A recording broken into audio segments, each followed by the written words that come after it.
Please join me in welcoming Nina Sankovic. Nina, thanks for coming and joining us. Hello, Clayton. Thank you for inviting me. It's great to be here tonight to talk about my new book, American Rebels, how the Hancock, Quincy, and Adams families fanned the flames of revolution. This is not a typical book tour that I've had. My book came out March 24th, and it's been very interesting to have a virtual book tour, but it's also been great. I've been able to go to a lot of different places and show my slides to a lot of different people. So thank you, Clayton, for having me here tonight. I'm going to start sharing my screen so I can share my slides. And yes, if you have questions, put them in the chat, and hopefully we'll either get to them during the presentation. There's certainly room at the end, time at the end for me to answer questions. So here we go. Let's share my screen. Okay. Looks great. All right. Good. Okay, good. Now there it is, American Rebels, how the Hancock, Adams, and Quincy families fanned the flames of revolution. So my book, American Rebels, begins with a funeral. We're in Braintree in the year 1744, and it is a funeral for Reverend John Hancock. A large crowd gathers for the funeral of their beloved minister. I'm going to put up a slide of old Braintree that shows the church there. Reverend Ebenezer Gay has come from all the way from Hingham to preach the funeral service in the North Parish Church. So I'm going to use my pointer here. Here's the North Parish Church. Okay. Gay was an old friend of Reverend Hancock, and in fact, he married Hancock 11 years earlier. Now he has to bury his friend. Hancock's wife, Mary, is left a widower with 3 children, a daughter named Mary, a son named Ebenezer, and a son named John. And yes, it's that John. It's John Hancock with a big signature, and he is in the church for the funeral of his father. Now, what no one could have known then in 1744 was that the future leaders in the American fight for independence were all there in the North Parish congregation.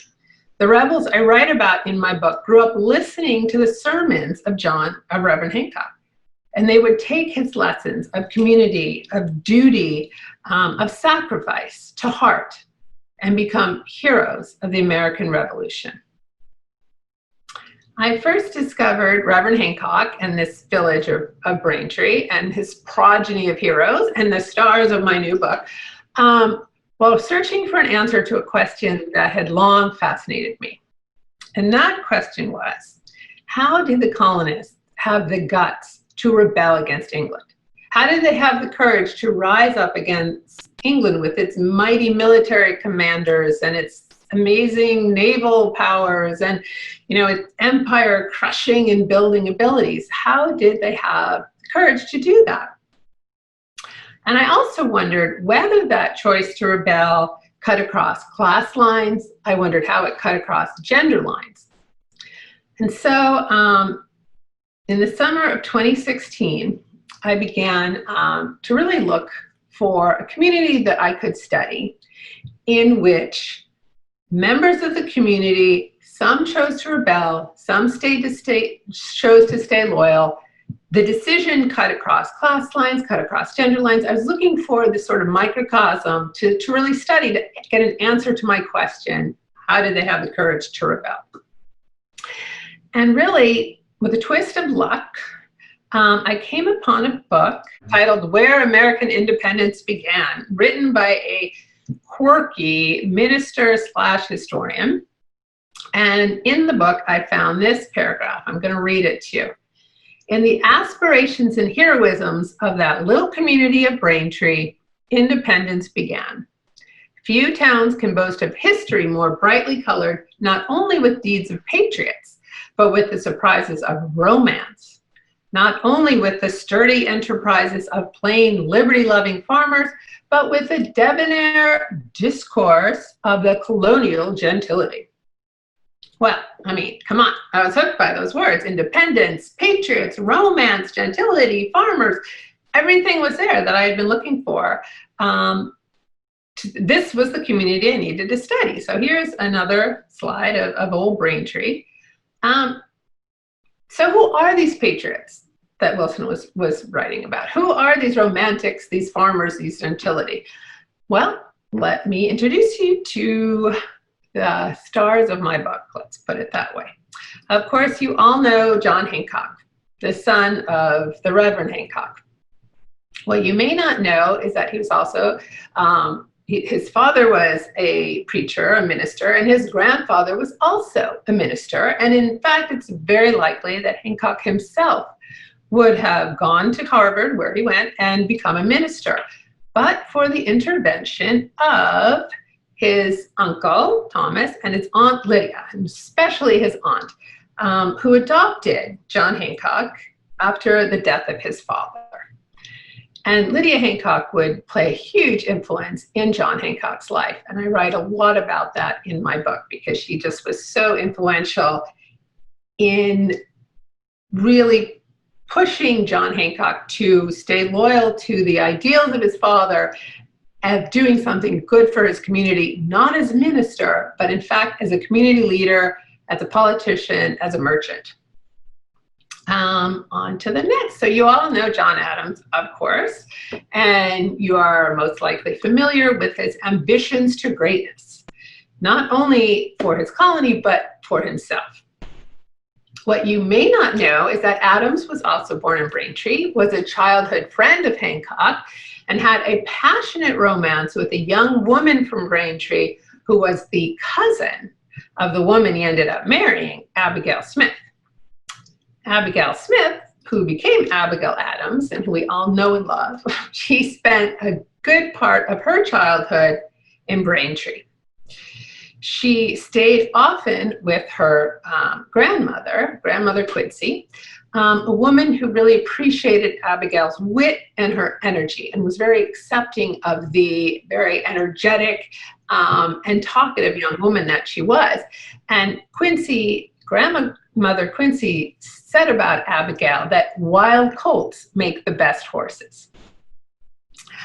Let me introduce another Quincy. This is Dorothy Quincy, known as Dolly. Dolly Quincy would become the wife of John Hancock, but only after years of courtship. She had known both wealth and deprivation in her life, and she was determined to forge her own path, independent for herself, but committed to the welfare of her community. Now, there is one last rebel I want to introduce you today, Josiah Quincy Jr. He's really a forgotten hero of the American Revolution. In his lifetime, he was famous. He was well known. He was called the Patriot. And he was called by this name because he was the most impassioned and impassioning political writer and political orator of his time. He's also a lawyer, renowned throughout the colony, and a diplomat who traveled far and wide to spread the message of liberty and freedom under the rule of law. He was very big about the rule of law. But I'll talk more about his lawyering and his diplomacy later. So in my book, American Rebels, I follow these young men and women of Braintree through their youth and into adulthood. I explore their connections, their motivations, their ambitions, their weaknesses, and their strengths. And I present their stories really to demonstrate how I discovered the answer of how the colonists had the courage to challenge England, but also to illustrate the huge obstacles they faced, both personally and within their communities, in making that final choice to rebel. By focusing in on the particular circumstances of these men and women, we can understand just how monumental a task it was to rebel, and how ordinary humans took on that monumental task and became heroes by caring for and fighting for their neighbors, their villages, and their colony. Now, when I wrote American Rebels, of course, I could have had no idea of the pandemic that would ravage the world this spring and now into the summer, nor of the massive protests following the death of George Floyd. In the past few weeks, we have seen political and community and social action like never before. But perhaps not quite like never before, because the actions undertaken by the American rebels that I write about, the actions they took to secure their freedoms, were also massively progressive, bold, and potentially dangerous. The varied communities of Massachusetts represented by each of these American rebels came together and fomented a revolution. And in my book, I write about many of the protests that they were involved in. For example, I write about a massive funeral that was held in February of 1770 for a young boy by the name of Christopher Sider. Sider had been killed on the streets of Boston by a Crown loyalist named Ebenezer Richardson, who had come to the aid of his friend Theophilus Lilly, another loyalist to the Crown and to Parliament.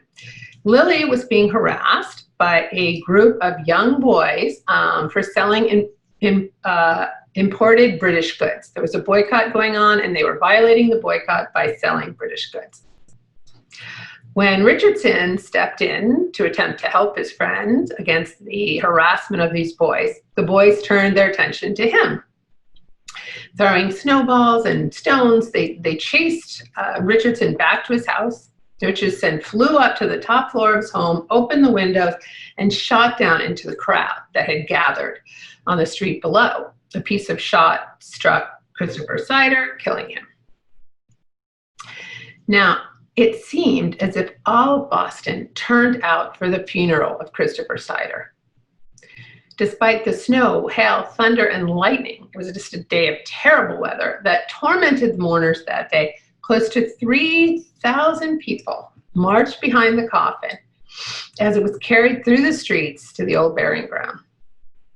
They came together in part to lament the death of a child, but also to protest the policies of the British in their colony. Now the funeral of Christopher Sider was not the first time the patriots of Boston would turn out to protest British oppression, nor would it be the last. Having studied the protest movements which led to the American Revolution, I can see so many similarities between what the rebels were fighting for then and what protesters today are marching for.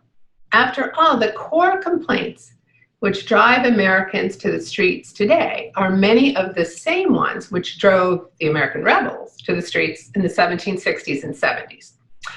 Brutality of occupying troops, restriction of liberties, failure to protect one's safety in one's own home, militarization of police forces, lack of accountability of the policing forces, undermining of the judicial system, attacking the press, warrantless searches. I mean, these and more are the reasons why protesters march now and why the American rebels made the difficult and dangerous decision to rise up against England and fight for independence. But the fight for independence did not begin with physical or armed conflict. In the 10 years leading up to the signing of the Declaration of Independence, perhaps the most effective actions undertaken by the American rebels, about whom I write, were the economic boycotts, which they carefully planned out and executed, and the volley of words in pamphlets, in public letters, and anonymous essays published in newspapers that they wrote, that they produced, just voluminous essays and letters, and just laying out the reasons why British oppressions were wrong and why the colonists had the right to get to fight against Britain, not necessarily fight in an armed conflict, but fight through economic boycotts and fight through their words to have their rights, as they saw them under the British Constitution, restored to them. Now these pamphlets and essays and letters, they educated and then motivated colonists throughout America. The boycotts hurt the merchants and producers of goods in England, causing Parliament to back down again and again. But then just as surely, then Parliament imposed some new duty on the colony or sent more troops to Boston or interfered with the judicial system as a way of undermining colonial power. And the American rebels got back to boycotts and writing and meetings, lots of meetings. Now, for the American rebels, and in particular Josiah Quincy Jr. and John Adams, the rule of law was paramount and was on the side of the colonists. After all, under the British Constitution, which is made up of common law, acts of parliament, and documents such as the Magna Carta, their rights, the colonists' rights to safety and security in their homes, self-government in the colony, an independent court system, and a free press were just guaranteed and unquestionable. As John Hancock wrote in a letter to a friend around the time of the Stamp Act, he wrote, "I have a right to the liberties and privileges of the English Constitution, and I, as an Englishman, will enjoy them." So they saw themselves as Englishmen under English law, deserving of English rights. And when those rights and privileges were violated, the American rebels asserted it was their duty to fight back and demand that the rights be restored. John Adams wrote in a letter published in the Boston Gazette in 1765 that no allegiance was owed to leaders who betrayed their duties under the Constitution. And this is what he wrote. "Rulers are no more than attorneys, agents, and trustees for the people. And if the cause, the interest and trust is insidiously betrayed or wantonly trifled away, the people have a right to revoke the authority and constitute abler and better agents, attorneys, and trustees." Those are fighting words. In 1768, Josiah Quincy Jr. wrote about his growing disillusionment with the unconstitutional overreaching of the British government. I'm going to read some of that letter today, and I think it will resonate with you for so many things that are going on with us now in our country. And this is Josiah Quincy writing in 1768. "To see the daily blunders which are committed, and the deep tragedy which is now acting on the political theater, and not to be moved, is to be an unfeeling wretch indeed. If the contempt and indignation of every sensible and humane man in Christendom were sufficient to explode a political system, there would be some hopes of seeing Venice preserved and the plot discovered." So what does this mean, Venice preserved? Quincy was referring to the growing oppressions imposed on the colonists by Parliament and King George, and the final line about Venice preserved refers to a popular 17th century play that criticized politics of tyranny. In other words, Josiah was saying, if contempt and indignation were enough to topple a system of oppression, the system would be long gone, for the American colonists were fed up, and the flames of rebellion were starting to flicker and grow. Now, let me just have a sip of water. As England tightened its fists on the American colonies by subverting the courts, condemning free press, prohibiting peaceful meetings, flooding Boston with occupying troops, offering immunity from colonial justice to British agents, and attempting to enter and secure private properties for their own purposes, as well as instituting juryless trials, so trials without a jury. Well, the flames of rebellion grew hotter, brighter, wider, until they burst into armed uprising and ultimately rebellion. I mean, already in 1772, Josiah Quincy, again writing in one of his essays, he wrote, "One and all ought to arise and overturn, and continue to overturn till they leave not a wreck of their bondage behind." On the eve of the Boston Tea Party, in December 1773, the men and women of Boston were called to the Old South Meeting House to discuss what should be done about the Tea Act. Now, the Tea Act granted the East India Trading Company a monopoly on selling tea in the colonies. In defiance of orders prohibiting such meetings at Old South, over 7,000 people came to the meeting house to hear the rebel leader speak, and other more moderate speakers were also allowed to speak and give their opinions. But in the end, the determination was made that there could be no compromise over the Tea Act. The English Parliament must be sent a clear message that oppressions of the colonial freedoms would not be tolerated. The tea of the East India Tea Company, a symbol of British oppression, must be destroyed. Now, Josiah Quincy spoke at the meeting at the Old South. Frequently ill as a child, he'd been diagnosed with consumption, and he now announced his illness publicly to everyone there. And he told the gathered crowd that he used his consumption, which was a death sentence, really. He used his illness as a spur to achieve much before he died. I'm going to read out loud the words that he spoke in the meeting house that night. He said, "The seeds of dissolution are thickly planted in my constitution. They must soon ripen. I feel how short is the day that is allotted to me." He encouraged everyone there to seize the day and take action to preserve American rights and liberties. Josiah then offered the final benediction to the men and women gathered in the meeting house before they left to go to the harbor to take care of the hated tea.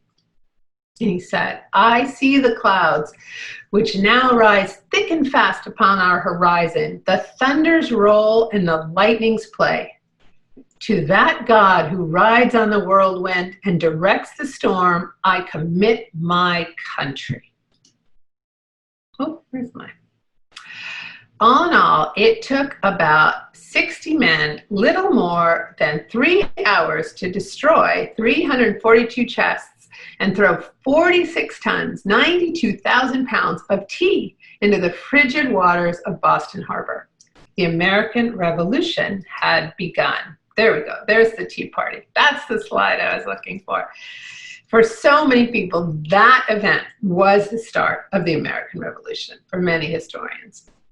Now, Parliament responded to the Boston Tea Party with another act aimed to crush the spirit and the economy of the Massachusetts colony. The Port of Boston was to be shut down until full reparations for the dumped tea were made. And even more British troops would be sent to Boston to enforce the blockade. Well, just 4 days after news of the Boston Port Act arrived in Boston, Josiah Quincy published an 80-page pamphlet critiquing the act. Josiah besieged his fellow colonists to acknowledge the insidious arts and detestable practices used to deceive, disunite, and enslave the good people of this continent. And he warned them that the extirpation of bondage and the reestablishment of freedom are not of easy acquisition. Trial and conflicts you must endure, hazards and jeopardies of life and fortune will attend the struggle. But he also reminded them that nothing glorious is accomplished, nothing great is attained, nothing valuable is secured without devotion of heart to service. Dedicate yourselves at this day to the service of your country, and henceforth live a life of liberty and glory. The pamphlet was distributed throughout the colonies, made its way over to England, to London, where Ben Franklin made sure it was copies of it were made and distributed throughout England. Loyalists were infuriated, patriots were emboldened. Instead of crushing the colonial uprising, the Boston Port Act brought new and united resolve to all the American colonies. And in the fall of 1774, the Continental Congress began meeting, with 12 colonies sending representatives. Now, Josiah Quincy had recognized early on the importance of union between the 13 colonies to be successful against England, not necessarily even in war, but in negotiations with England. If all the colonies could negotiate together, they would be that much stronger against England. And he wanted to really reach out to the southern colonies. And so in 1773, he made a trip to the South with the express purpose of forming alliances between North and South. Now, he knew that Southern concerns were distinct from those of the Northerners. Their economies were different. The way they practiced religion was different. Courts and administrative offices in each colony were different. I mean, every charter was different for every colony. And yet Josiah was sure that he could bring Southerners and Northerners together in a joint purpose. As he wrote in a letter to a friend before he set out, "Let us forgive each other's follies and unite while we may. To think justly is not sufficient, but we must think alike before we shall form a union. And once that union is truly formed, we are invincible." Josiah's first stop on his trip south was Charleston. Old Charleston. Now, the rich and powerful men of Charleston quickly warmed to Josiah. I mean, after all, to them, he appeared to be one of their own. He was rich, savvy, cultured, interested in good food and good wine, and they held many parties for him, dinner parties and outings.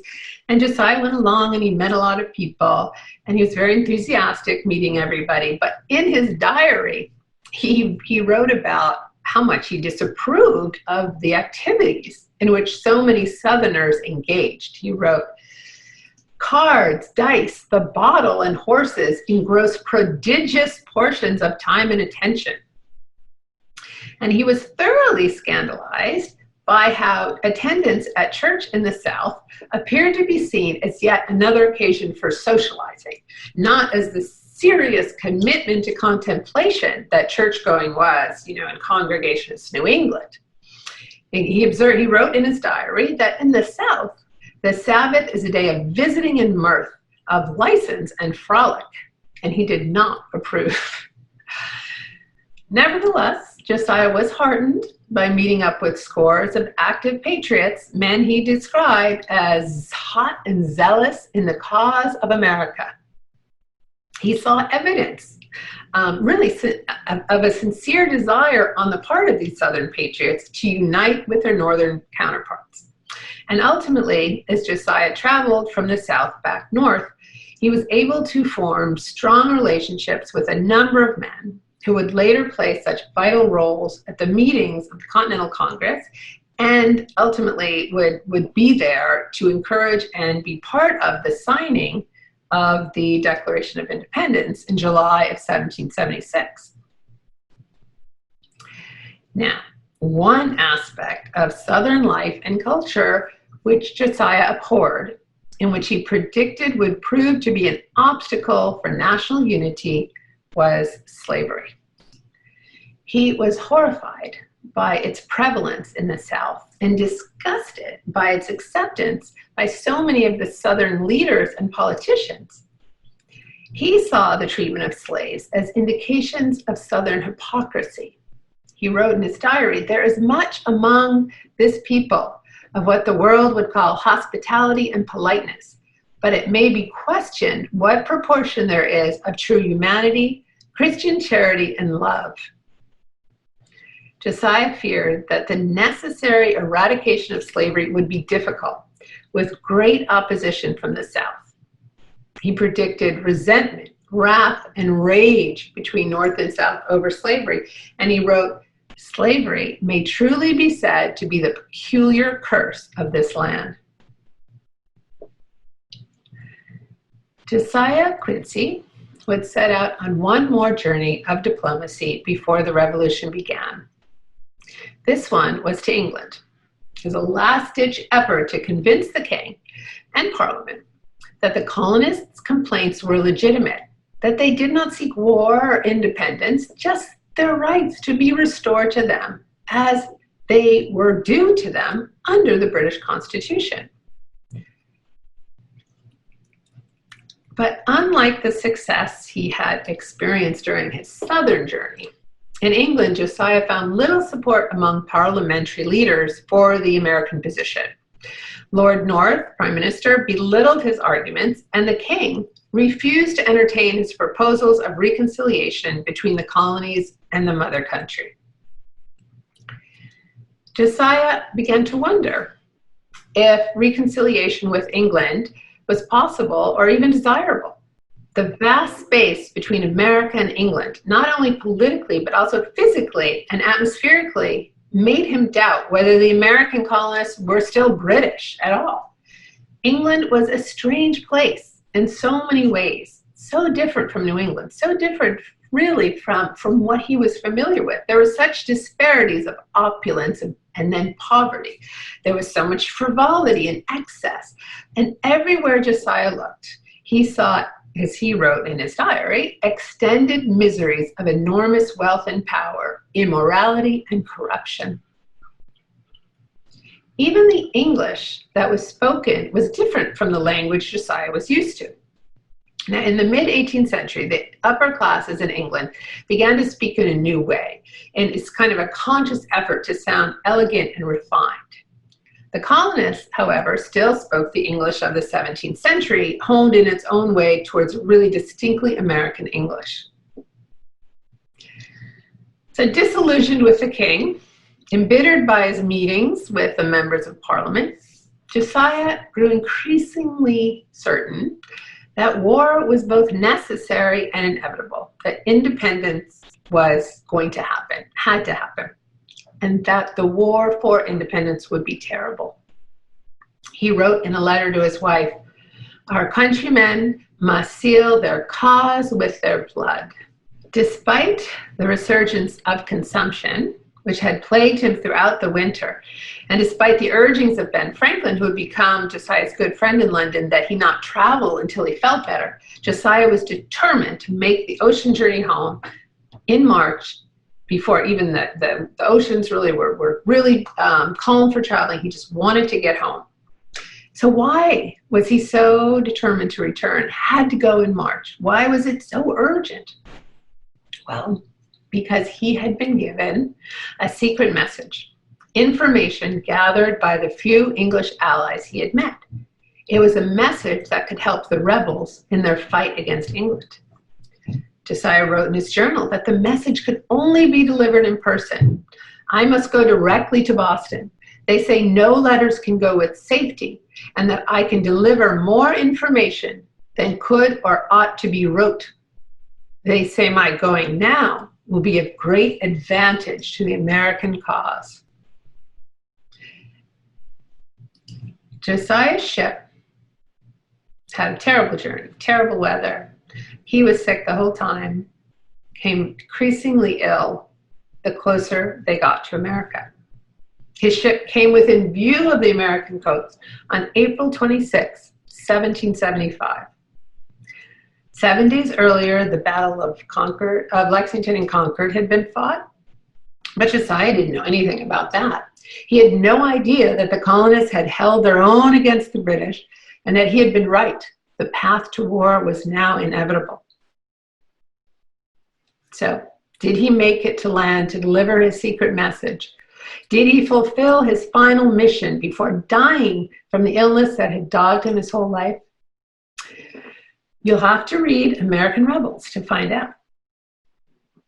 Now, following the Battle of Lexington and Concord, Abigail Adams wrote to a friend that England was no longer fit to rule over the colonies. Not because they had been forced by the Minutemen to retreat back to Boston, but because they had fired on their fellow citizens on the fields of Lexington and Concord. She wrote, "O Britain, Britain, how is thy glory vanished? How are thy annals stained with the blood of thy children?" Do we see a parallel here between then and now? How about this quote, taken in part from a pamphlet written in part by Josiah Quincy and John Adams in 1772, a tract called the Boston Pamphlet, which the town committee wrote. And I'm pretty sure Josiah wrote these words, they sound like him. "Let us disappoint the men who are raising themselves in the ruin of this country. Let us convince every invader of our freedom that we will be as free as the Constitution will justify." Now, so much of what I write about in American Rebels is relevant to our current situation. There are so many parallels, if you read the book, that will just strike you so often, not only politically, but also with how the rebels suffered through terrible epidemics, how they received conflicting news reports, how they remained isolated from friends, often, with letters taking weeks and even months to arrive. News arrived months after events occurred. How they suffered deprivations in the present and uncertainties as to what the future might hold. A reader of my book described how I take big figures from history and bring them back down to human size. And that's because the American rebels were human. They had weaknesses as well as strengths. We know John Hancock, John Adams, Abigail Adams as heroes. That's what we were taught in school, and they were. But it's good to know that heroes are human, that they were people who just made a decision to help their community and followed through on their commitment to their community and changed the world. They put their community first. They never lost their sense of duty and integrity, and they discovered unexpected stores of both mercy and courage. And I saw so much evidence of that in my research. I found it so inspirational, and I hope that you will find that too in reading my book. In closing, before I take questions, and I hope there are questions, I just want to say that the path to revolution was not so clear or simple as so many of us were taught in school. There were disagreements, arguments, full-blown fights over which was the way to go. People decided to rebel, changed their mind. People were loyalists, rebels, loyalists. There was uncertainty, there was fear, there was debate and compromise, and there was hard-headed determination on all sides. And for those who decided to rebel, they put everything on the line. Their lives, their fortunes, their futures, all in the hopes of securing liberties and justice and guaranteed rights for their communities. The immensity of their sacrifices and the great losses they endured only amplifies how much they valued doing what was right for the world in which they lived. I'll finish up with another quote from Josiah Quincy, written to encourage his fellow patriots to endure through the hardships and uncertainties of their times. And I'm sure we can all find some encouragement from his words. May you have the fortitude to suffer, courage to encounter, and activity and perseverance to press forward. I wish for all of us fortitude, courage, activity, and perseverance. Thank you. Thank you, Nina. That was certainly inspiring and quite the lives that were lived. So I would welcome anyone who has questions to put them in the chat streams. You can put them in chat in Zoom. You can put them in chat on Facebook. You can put them in chat on YouTube. I'm watching all three of those streams, and it's a chat stream really in Facebook and on YouTube, and it's just chatting directly with me on Zoom. As we wait for folks to ask their questions, I was struck by something in your book. I was listening to an article the other day, or as a podcast from 1619 Project from the New York Times, and I was looking and I saw that you had a reference to, you were talking about Hancock and there's a passage in your book where you talk about how the British were thinking about freeing everyone who was enslaved if they would fight for the loyalists, and Hancock was worried about what that would do to relations with the South, and was not that was a threat to the colonies. And I wonder if you could speak a little bit more, because I know that's not the only time you talk about they use that language of slavery and being enslaved. And I know there were people who lived here who were enslaved who said, you think you want to talk about slavery, how about living as somebody who's like children and children's children? If the things keep going the way they have been and are going to be enslaved, we can tell you a thing or two about slavery. Right. Well, it is interesting that you bring that up, because it comes up so frequently in all the different debates about rebelling or staying loyal, because for many New Englanders and Northerners, England was much more advanced in terms of providing freedom for enslaved people than the colonists were. And there were people who said, why would I join the rebel cause when I think actually England is way ahead of matters for these people? And it was debated at every meeting that they had. And I just think that if they could have tackled that at the Continental Congress and really said, look, we have to get rid of slavery. It would have been obviously it would have been different, but it also would have been much less monumental than it was by the 1860s, because there was slavery clearly in the South, as Josiah Quincy saw it everywhere he went, but there were not yet the huge plantations and the kind of constant bringing in of more and more slaves, just fungible, sources of labor.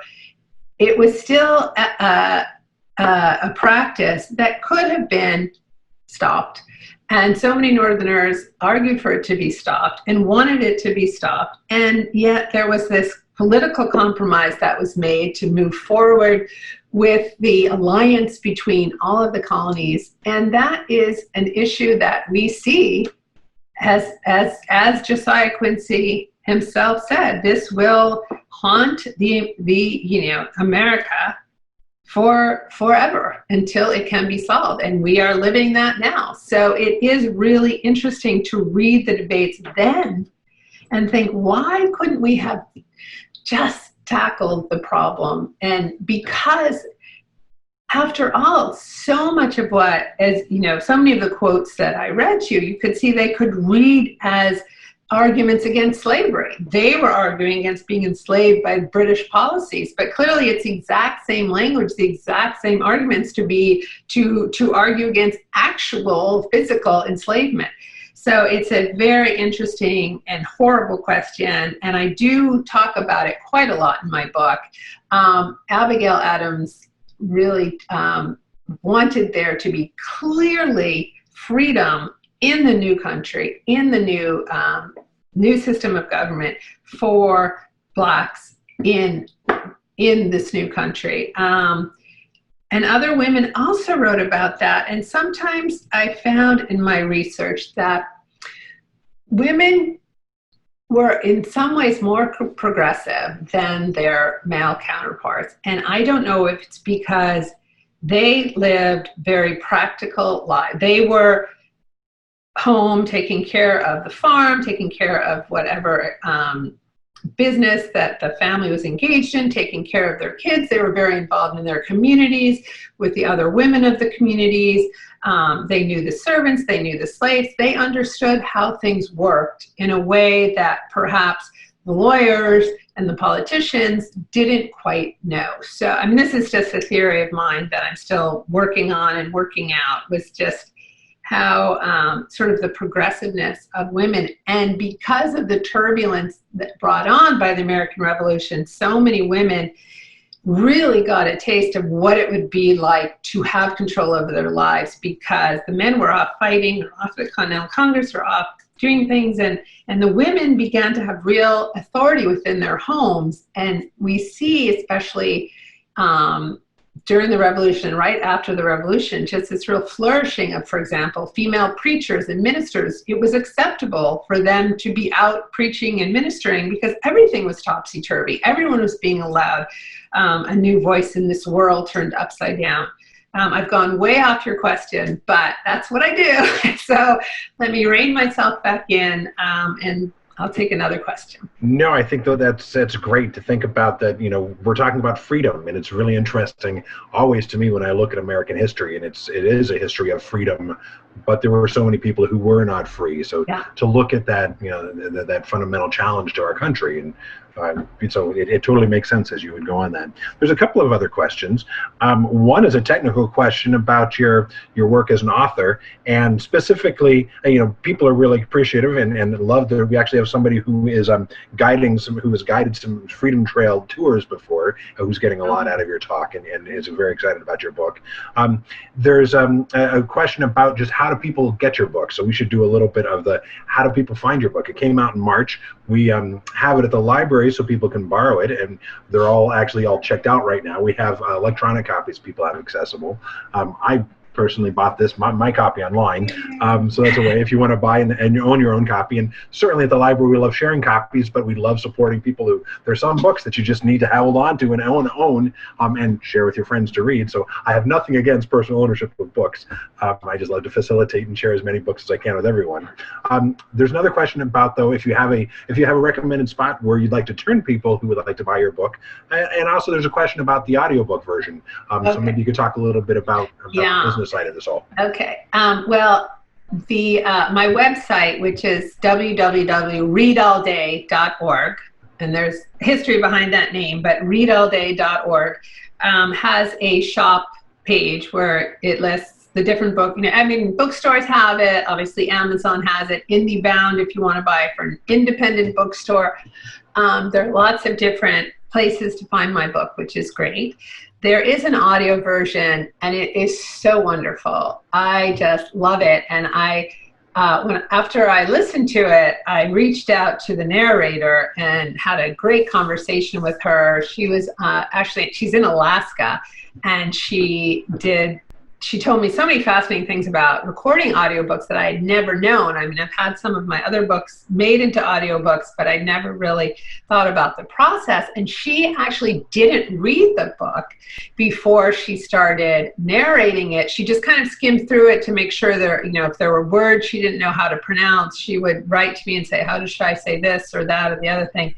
But then she just reads it straight over a 2-week period, sort of like 4 hours at a time, and it sounds so natural and so well, so well cadenced. I mean, it's just such a gift to be able to narrate a book like that, and so I totally recommend the audiobook. It's wonderful.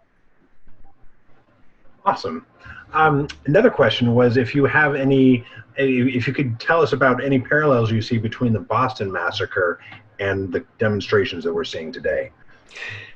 Well, yeah, there are definitely, and I didn't really talk today about the Boston Massacre. I have in other talks, but yeah, there are definitely parallels. I mean, it was a street protest. It was a case of overreaching by the policing forces, which is clearly been a problem. It was a case of, people being shot at and hurt and killed. What is interesting about the Boston Massacre also is that after it happened, right away, the governor, Thomas Hutchinson, knew that he had to do something quickly to restore peace to the streets of Boston. So, that's a parallel. Act quickly, do something to show the people you're listening to the protest and trying to make sure justice is served. So the captain in charge of the troops was arrested along with 7 of his soldiers, arrested for murder. And Samuel Quincy, who was the brother of Josiah Quincy, I talk a lot about in my book, and who was he was not a proclaimed loyalist, but he acted as a loyalist. He worked as Attorney General for the colony as a royal officer for England, and he went to England after Josiah Quincy came back. He said to try once again to get some kind of reconciliation. Bostonians didn't see him that way, put him on the banishment list. But anyway, back to the Boston Massacre, 1770, he is charged with prosecuting these soldiers. Well, the captain, Thomas Preston, he sends a message to Josiah Quincy Jr. that he wants Josiah Quincy Jr. to represent him on the charges of murder against his brother, Sam Quincy. So Josiah Quincy says, okay, I'll represent you, and I'm going to ask John Adams to help me. And John Adams says, okay, I'll do it too. And the reason they did it was because they wanted to show the English authorities that the Massachusetts colonists were law-abiding, that they believed in constitutional rights to representation and a fair trial and a jury trial. And they thought the best way to really show we are the reasonable ones here and England is being unreasonable in its oppressions, the best way to do that was to make sure these British, what so many colonists were calling these British murderers, make sure they got a fair trial. And in the end, Only 2 of them were found guilty of manslaughter and had to be branded. The rest were found not guilty. And Josiah Quincy and John Adams felt like, well, justice has been served. And so that it's this idea of law and order, of having equality before the law, but also the importance of having an impartial justice system, a justice system that people trust is very important. And this, for the American rebels, they wanted to prove that they were deserving of their rights because they themselves upheld those rights. So that we can see that as a parallel also in the protests today, because what people are saying is we are deserving of these rights. We want to uphold these rights.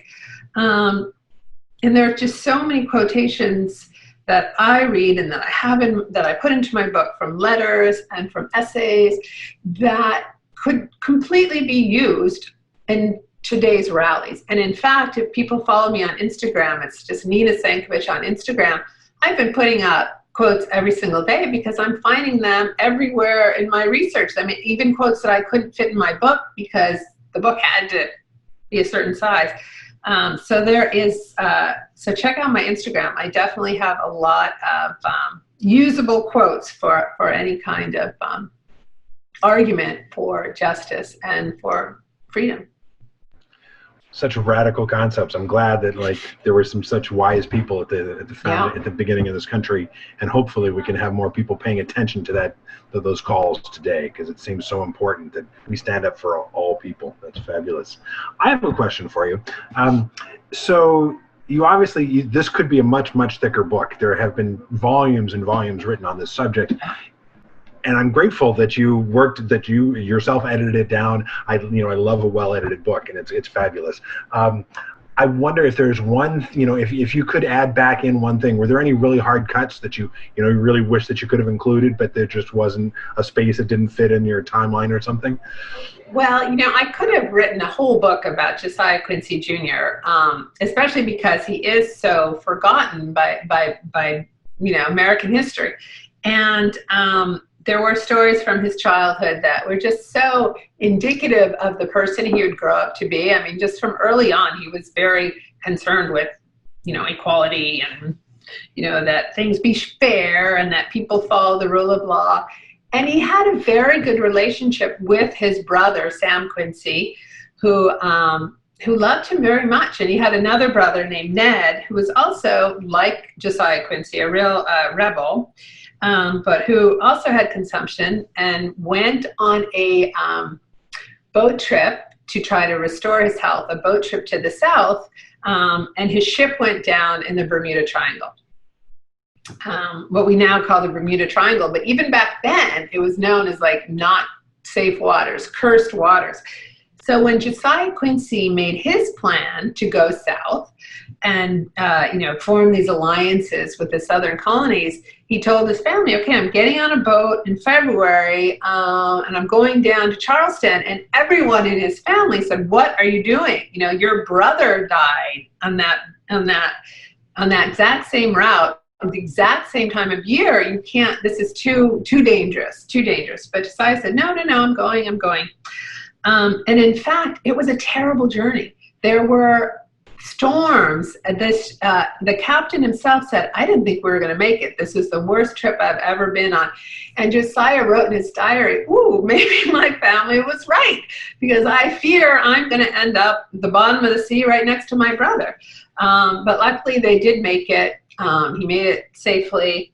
And then he wrote back to his family. And again, his family had to wait 4 weeks to get any news from the South that their son and husband had made the journey safely. So, I mean, that was another thing that I write about a lot in my book, is the lag in time of information. Maybe the whole American Revolution could have been avoided if there'd been faster, sharing of information, but there just wasn't. Things took a good 6 weeks to hear from what was going on in England at the best. And it could take that long within the colonies as well. So that whole question of speed of information is another interesting kind of theme that I work out in the book that, again, I could have written a lot more about it with many more examples of how long they had to wait for information.